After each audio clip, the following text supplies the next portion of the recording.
Hello art friends, my name is Fleshwad and boy do I have an art glow up for you today. So many of you have found my channel through my creepypastas and for whatever reason you decided to stay. So I decided to take a look back at some of my old creepypasta drawing videos and came across my music box one. This one was the first one on my channel that really blew up.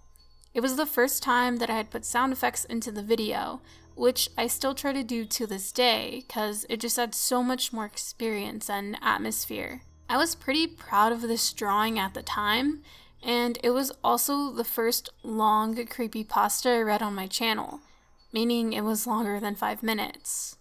I drew this in July of 2017. I'd had my channel for about a year and was still trying to find my style and still trying to figure out exactly what I wanted to do and what kind of videos I wanted to make. Watching this video is really hard because I've learned a bunch since then and I just want to yell at my past self. So I thought it'd be kind of fun to take a chill look at my video and talk about where I was then and where I am now. This video is also going to have a bunch of art tips and also a bunch of tips to help you guys out if you are interested in making your own creepypasta reading videos. So if that sounds like something that you might be interested in doing, then stay tuned. Hello and welcome to the channel. My name is Brainwad and today I'm going to be reading a creepypasta story. So yes, Brainwad. I get a lot of questions about this and yes, before Fleshwad, my username was Brainwad, and before that, it was Lazy Size.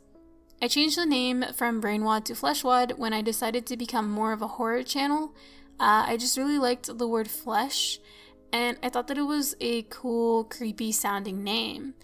Also, it is one of the names that Bender calls Fry in my favorite show, Futurama. I actually held one. Why is this relevant, you may ask? Well, what I have to say about some things I've experienced recently involve sounds that can only come from a music box. Back then, my reading was pretty subpar. Not that I think it's that much better now, but I do feel like back then I was more shy and afraid to really go for it, but now it's so much fun that I really kind of don't care, and I just like to have fun with my videos and creep you guys out. Also, another change in videos now that I have made is I try to talk a lot less. I try to make my videos a lot shorter so that there's less blabbing and more just good straight to the point content. Onto the actual art of the video. My style has changed a bunch, but I think it's more so because I kind of know where I want to be. My lane work back then was very shaky, and I still do that sometimes, but now it's more for a creepy effect. In this drawing, I think it's just shaky because I didn't know about correction. This video was before I started to cut out parts of the screen. So you can see all of my settings in this video and you can see that my correction is at 0. That's really bad. Basically, correction will help stabilize your lines so you can draw slowly and more smooth, and it really just helps your art look a lot cleaner. I'm also using the pen brush and what was I doing? I remember when I first started drawing digital art, I really liked thicker line art, and now I absolutely hate doing it, so it's funny to see how things change. I also did this weird neck shading thing that still bugs me to this day, but I mean all of this is style-wise, so you can do whatever you want, obviously. Just for me, it's kind of funny to see the things I did in my art back then that I would never do now. Around, looking into the older room to the left of the stairway, I saw what I perceived to be a white glow proceeding towards me. Feeling my anxiety grow and my heartbeat and breathing pick up, I began to go down the carpeted stairs. Also, a little creepypasta video making tip note thing is if you yourself want to read creepypastas on your channel, make sure you don't read too fast, because that's something I did a lot in my older videos, and in my opinion, it doesn't let the reader fully sink into the story because it's all happening so fast. Just make sure to take your time reading and emphasize certain words or parts of the sentence, and really just work on reading and work on speaking and practice. since you guys are in school, since a lot of you guys are in school, I'm sure you have speech classes. I took one of those, even though I freaking hated speaking in front of people, and it really, really helped out. Like reading, and you just have to get better at that, because I basically used no emotion in my older videos, and it just really left the story feeling flat, in my opinion. Oh god, I don't even want to get into the body and pose and all of that mess, but here we go. So usually what I do to prepare for a drawing is I look up pose references. So in this case, I looked up holding a music box or holding a gift. For some reason, I wanted the drawing to be straight on, which is also something that I don't suggest doing, but that's what I did, and I think the pose overall just looks really weird and awkward, especially since I don't know how to do foreshortening correctly. And the hands were also a huge struggle, and to this day still are, but it was like 100 times worse back then. I'll give you some advice that even I can't take. Practice. Just draw hands, nothing else. Maybe like they're holding some stuff. Just practice drawing the hands in different poses, and that is like the best way to improve on anything, really. So yeah, that's the end of the reading, and as you can see, we still have about 4 minutes left in the video. Something I used to like to do was talk at the end of the videos or give my thoughts on the story, until one time someone commented, "Not enough reading, too much talking," or something along those lines, and I was like, they're right. I do like talking at the end of videos, but I don't really like talking after the reading ends, because I feel like it does kind of break character a little bit, and it kind of draws the reader out of the story so quick, and I think it loses a lot to the video. So I usually just do the outro, and then that's about it. I also know some programs don't let you speed up your video too much sometimes, but if that happens, I suggest exporting the video and speeding it up again so that there's less dead time, because you don't want to go too long in a video without saying anything. If there's a lot of dead time, people will usually skip parts of the video, and you really don't want that as a creator, because they might just say altogether, "I'm just gonna find another video to watch," and that would be really bad. Hey guys, editing flesh. One huge tip that I forgot to mention is try not to move the screen around too much when you're drawing. Some programs, I think like Photoshop, can record the screen steady. Even if you're moving around, it won't show you zooming in and zooming out. But if you don't have one of those programs, try to limit the times that you do that, and then also in editing, try to edit out the times that you do zoom in or zoom out, or that you're still for too long, because it kind of, when you're zooming in and out, it is a pain to watch. Like, someone pointed that out to me in one of my videos, and ever since then I've never done it ever again, or I try to limit the times that I do it, because it really is a pain to watch. That is like a really important tip. Okay, back to the video. Okay, so now that we're finished with the old video, let's get into the new one.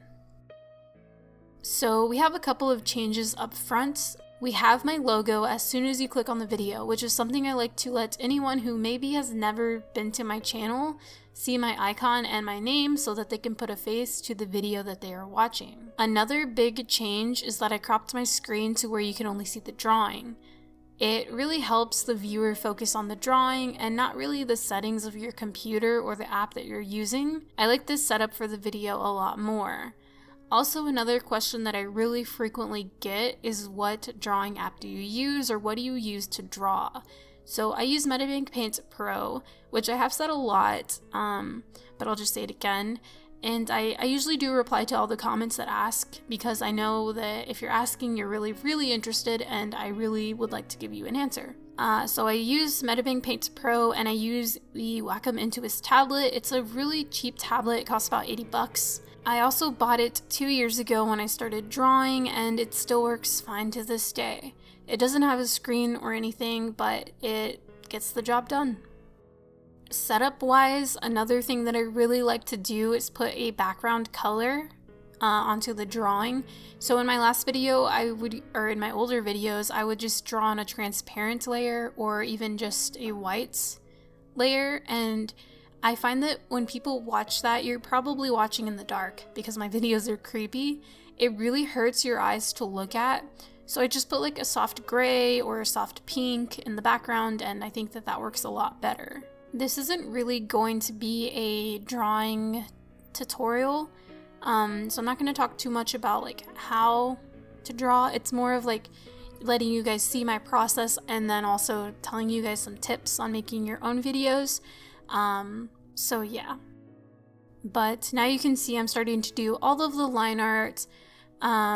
I just really started with a simple sketch, and then I don't like to draw the face in the sketch because I feel like if I do that I'll be stuck for a while, and so I usually just draw it after, and I've never really had a problem with doing that.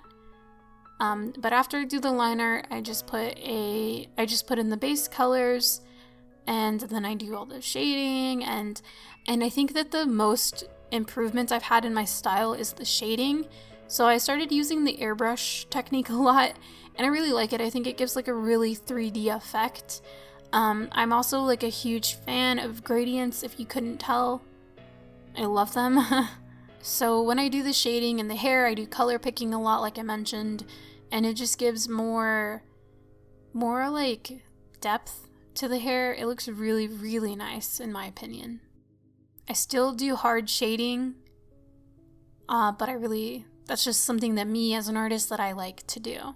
I'm also a huge fan of the brush in Metabank called Fluffy Watercolor. I like to use that brush for like blood stains. I really like using it for that, which is something that I didn't do a lot. I didn't add a lot of gore in my videos back then in my art because I wasn't comfortable with it. I didn't know how to add it correctly. And I mean, you could still say, well, that brush does all the work for you, but I really do like the way that it looks. So yeah, that's my improvement over the past year. I mean, what do you guys think? Honestly, when I was drawing it, I mean, because I've been drawing for 2 years now digitally, I didn't really notice, like, you don't notice until you put them side by side. And when I put them side by side, I was just like shook. I was like, whoa. The improvement is crazy. The difference is crazy. I mean, I think, well, maybe because I drew it, I think that they do look like they could be by the same artist who has had time to improve. I don't know. Let me know what you guys think down below. But this was really fun. I'm really glad. This is something that I've been wanting to redraw for a while. So I'm glad that I finally did it.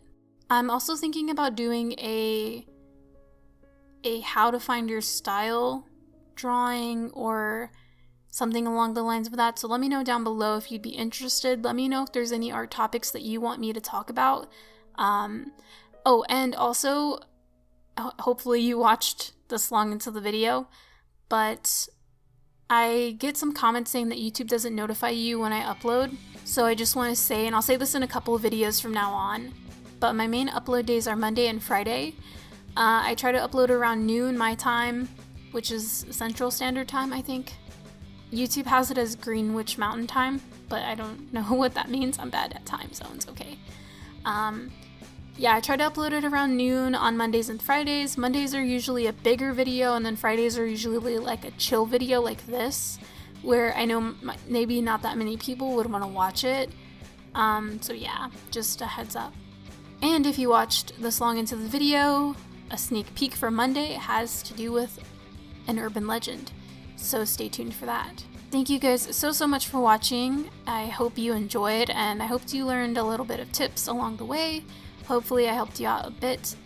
And let me know down below if you're thinking about creating some of your own creepypasta videos. Yeah, thank you guys so much for watching, and I hope to see you in the next video. Bye!